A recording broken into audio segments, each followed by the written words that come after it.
paz do Senhor a todos os irmãos, eu sou o presbítero Jonatas e hoje nós estaremos aí dando início a mais um trimestre abençoado. Estaremos estudando a revista com o título O Plano de Deus para Israel em meio à infidelidade da nação.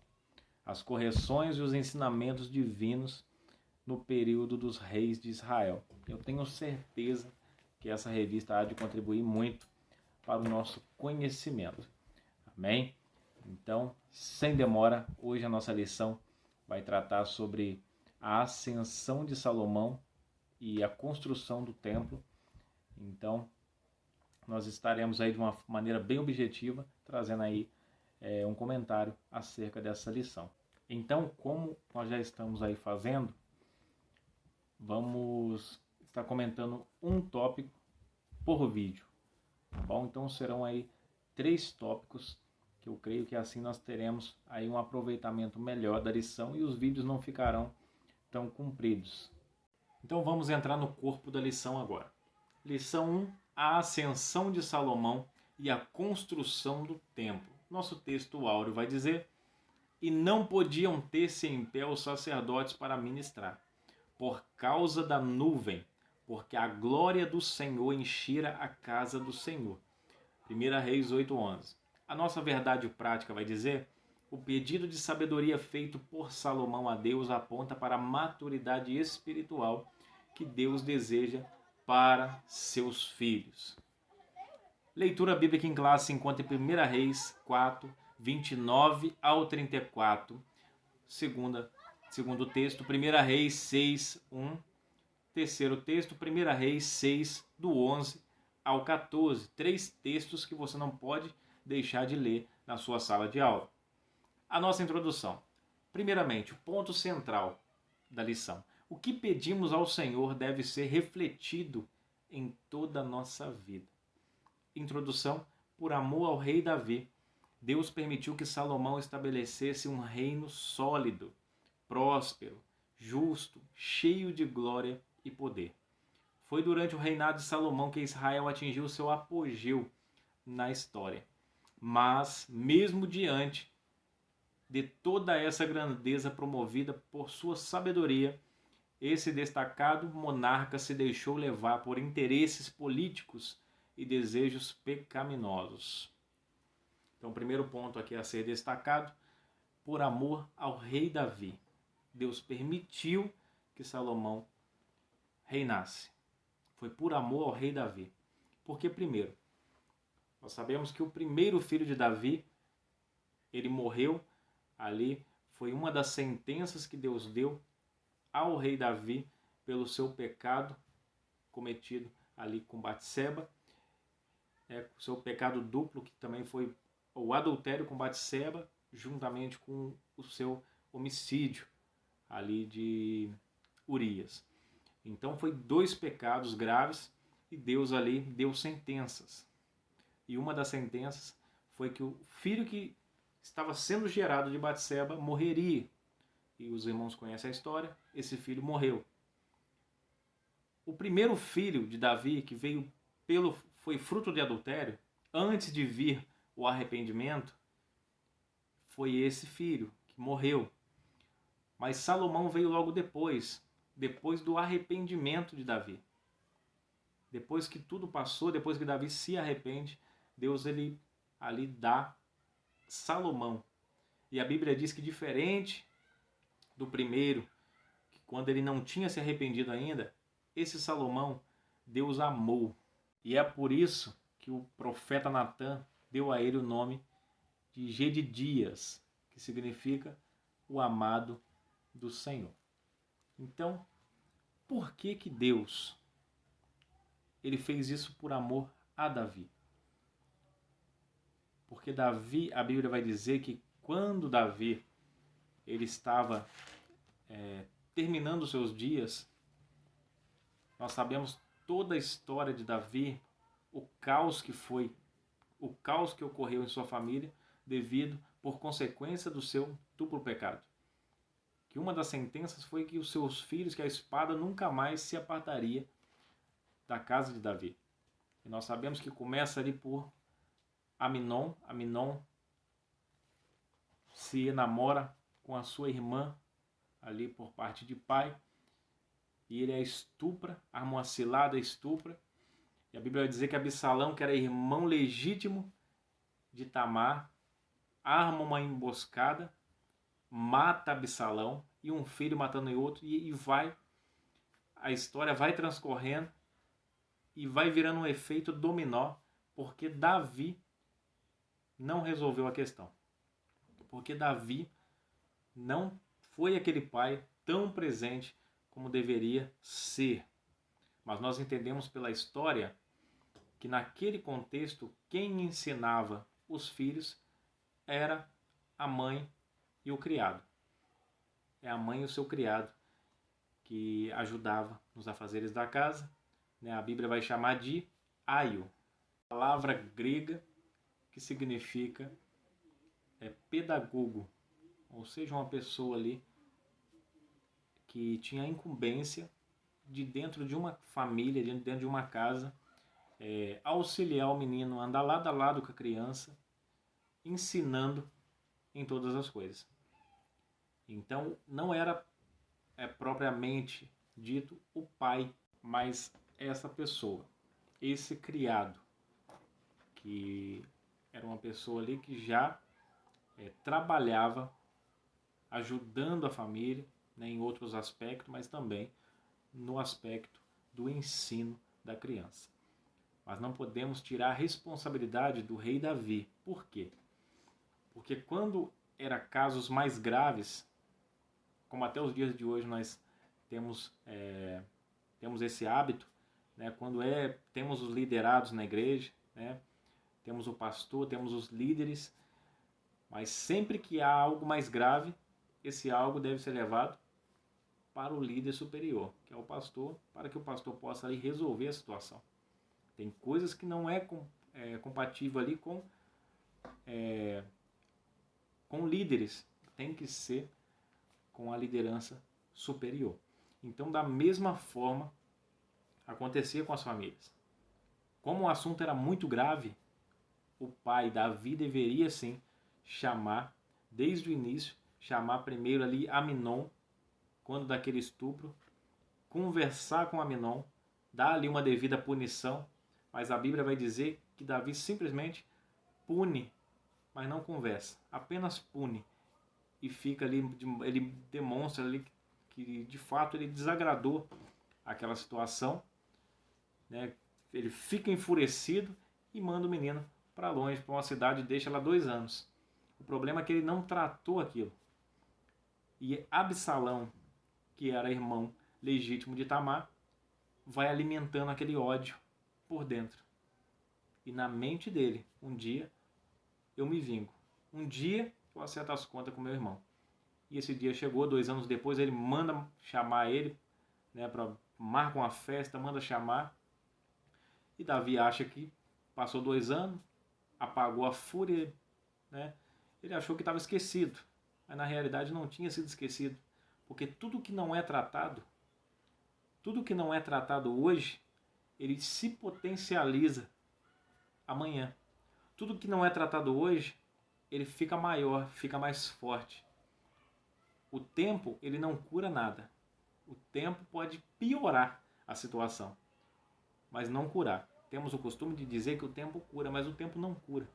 Na realidade, quanto mais você deixar o tempo passar e você não pedir perdão para quem você precisa pedir, você não consertar a sua vida com aquela pessoa que você precisa consertar, quanto mais o tempo passar, isso vai piorar, vai desencadear aí enfermidades emocionais, psicossomáticas e até físicas. E sem contar na questão emocional, que a cada dia vai se destruir, se degradar mais e mais. Tá bom? Nós sabemos, já disse um sábio, que quem efetua o perdão, ele é tão beneficiado ou mais beneficiado do que aquele que recebe o perdão. E Salomão, ele foi colocado no trono por amor a Davi, porque Deus ele se preocupou em colocar uma pessoa que iria ali eternizar o reinado de Davi.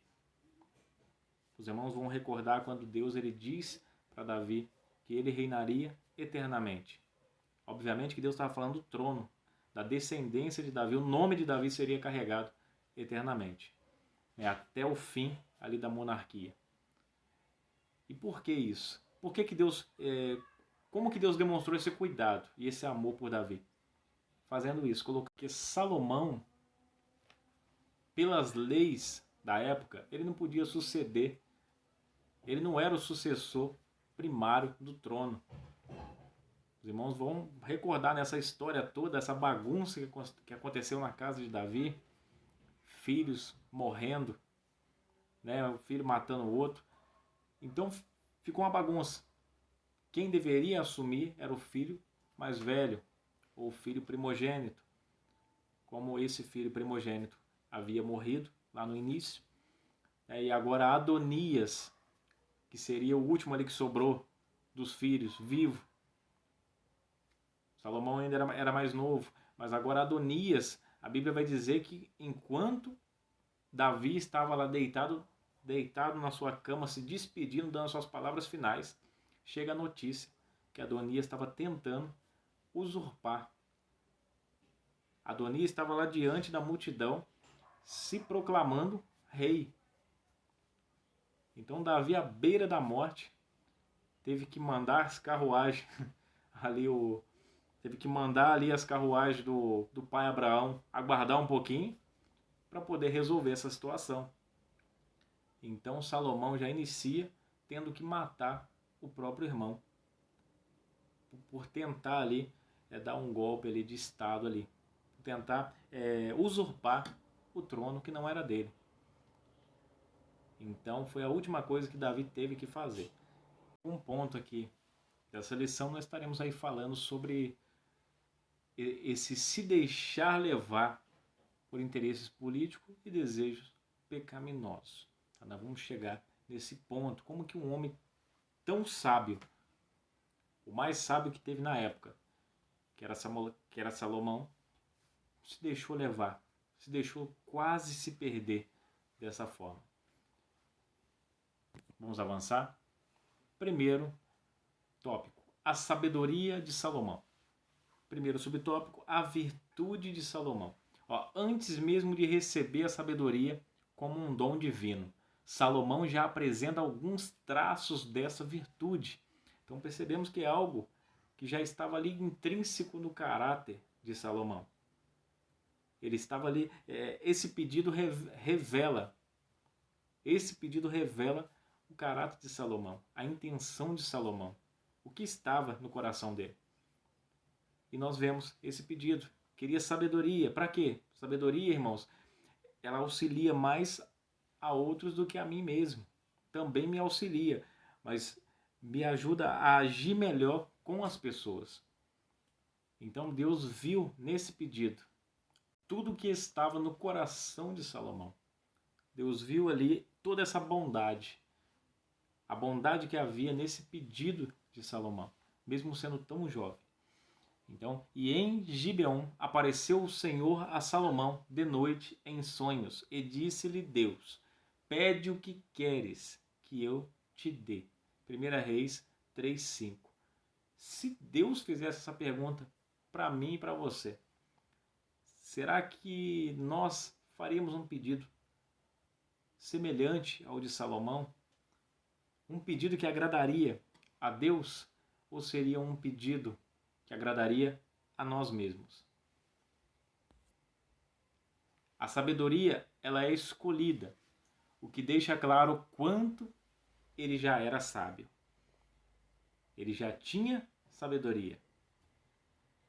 E essa sabedoria fica evidente quando ele escolhe entre todas as coisas que ele poderia escolher, entre dinheiro, entre tudo, ele escolheu ali a sabedoria, algo que não se pode comprar.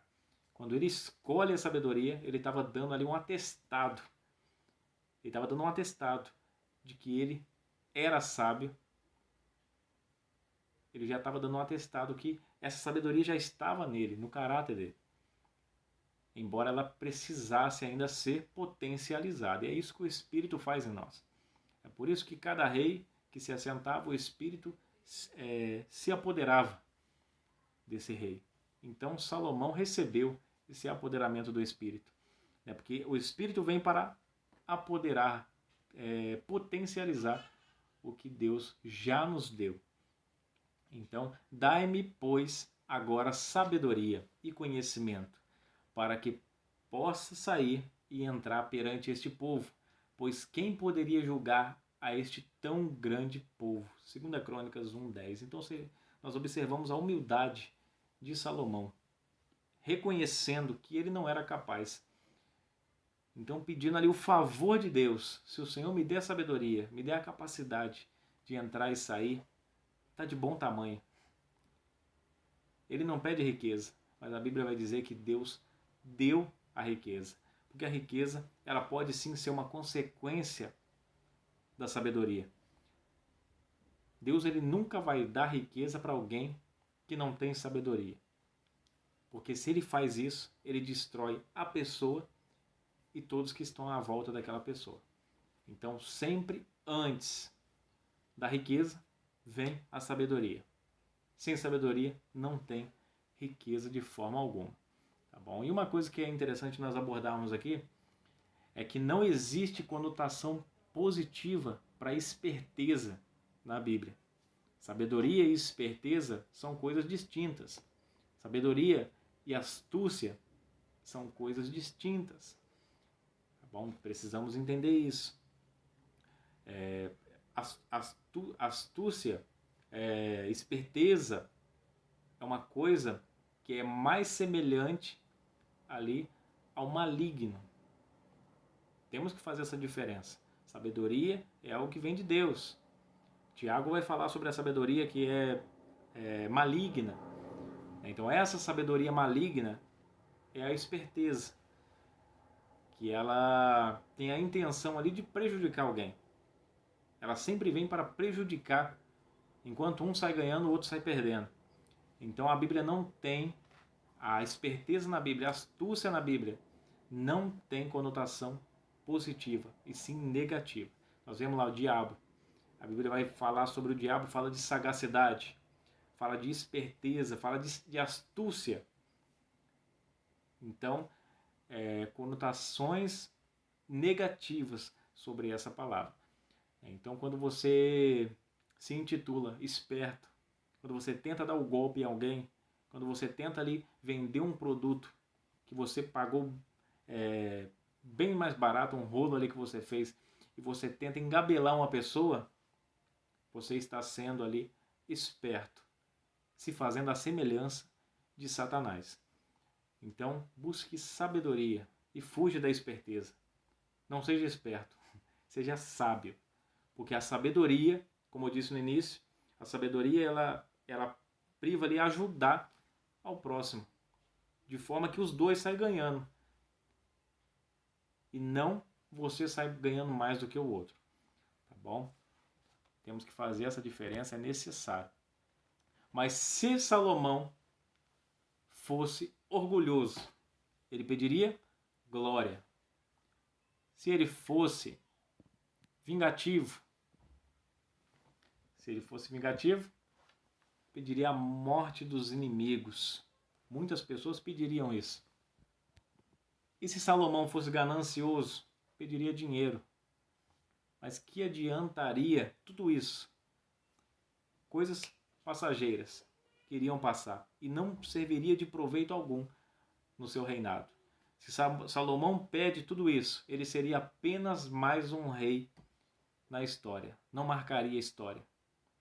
Mas como Salomão decidiu se posicionar, como Salomão ele decidiu reinar não por ele, quando ele assumiu o trono, ele entendeu que quem estava sobre ele era quem era o rei. Ele estava ali apenas como ali alguém que estava representando alguém maior.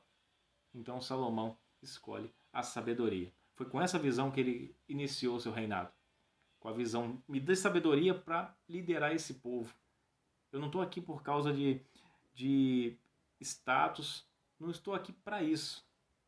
Para ser alguém muito grande, eu estou aqui para liderar esse povo, para trabalhar, para ser quem o Senhor me chamou para ser. Essa era a visão de Salomão. E é a visão que nós precisamos ter. Quando Deus nos chama para algo, nós temos que ter essa visão. Nós temos que entender que nós somos embaixadores de Cristo.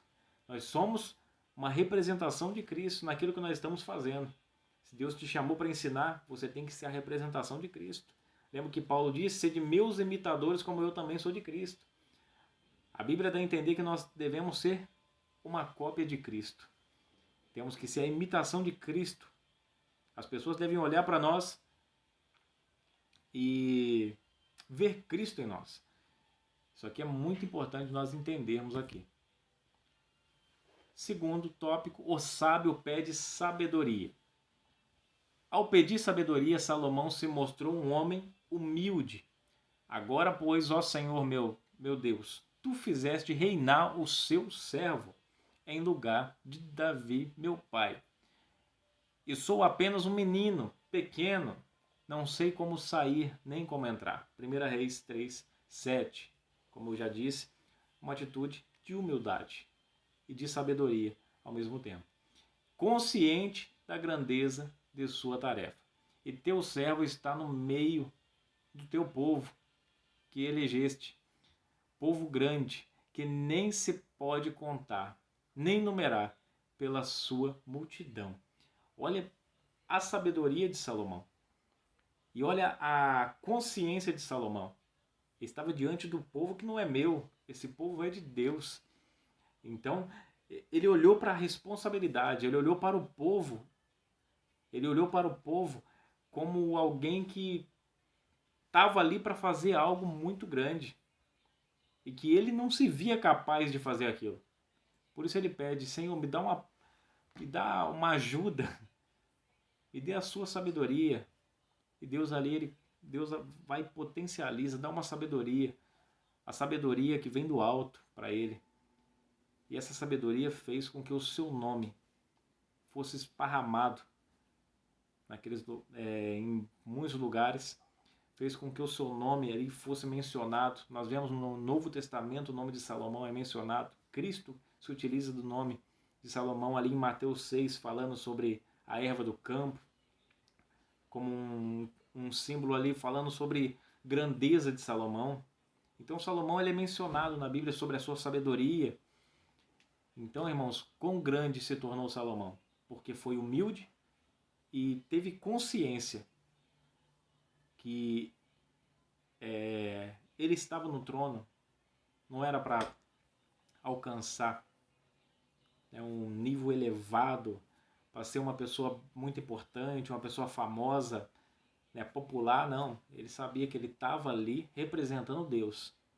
Estava representando Deus. Ele não era Deus, mas ele estava representando. Então ele deveria agir como tal. Então isso aqui é muito interessante. Terceiro tópico: a sabedoria na prática de vida.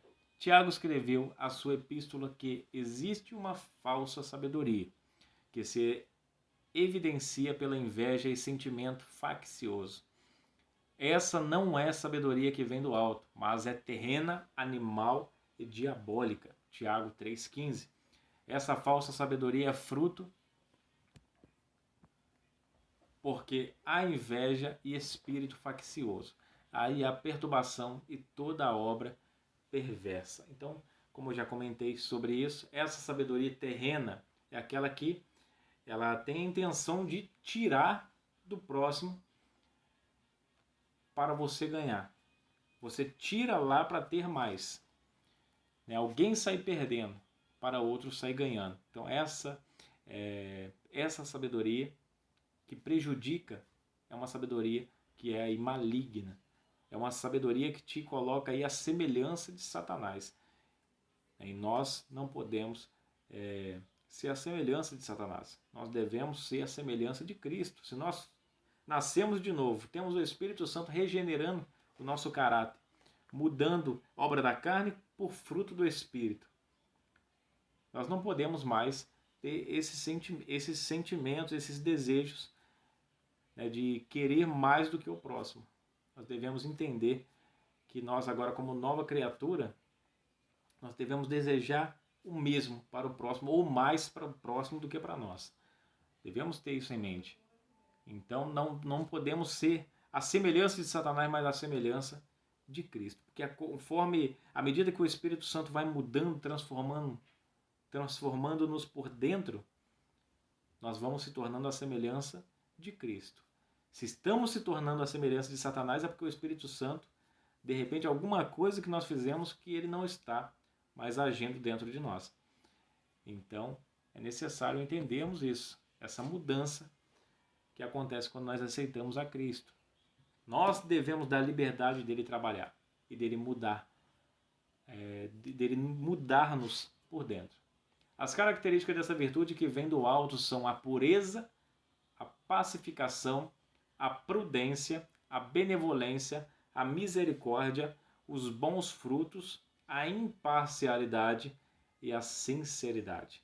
Mas o soberbo, a sabedoria que do alto vem, é primeiramente pura, depois pacífica, moderada, tratável, cheia de misericórdia e de bons frutos, sem parcialidade e sem hipocrisia. Tiago 3,17. Sem parcialidade. Pessoas que agem com parcialidade. Conta a verdade, mas não conta toda a verdade. Porque ele vai ganhar algo ali. Então ele não pode contar toda a verdade. Lembremos que Satanás, ele tem essa característica. Ele conta a verdade, mas não conta toda a verdade.